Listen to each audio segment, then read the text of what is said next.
деген тема боюнча сүйлөп бериш керек беле? Ооба. Баса Камболот, кайсы кесипти тапшырайын деп жатасың? Мен медакадемияга барам деп жатам. А сенчи, Мурат? Мен тиш доктор болгум келет. Сенчи? А мен айтай десең мыкты тапшыргым келет. А мен журналист болгум келет. Кыздар, силер окууга тапшырбай эле окушуңар болот, себеби дегенде тез эле турмушка чыгып кетесиңер. Ата-энеңердин акчасын кетирип эмне кыласыңар? Ооба, туура айтасың. Кыздар, силер окуй эле болгула. Балдар окушубуз керек. Жок, токтосоң, бул айтканыңар туура эмес. Кыздар эң жогорку билимдүү болуш керек.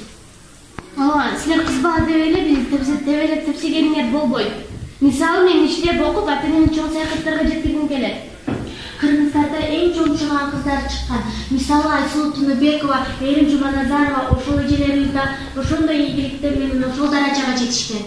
Өзүңөрдүн деле эже карындаштарыңар бар деп билип, өзүңөрдүн карындаш эжеңерди ошентип бирөөлөр ошо сүйлөсө эмне кылып келеңер?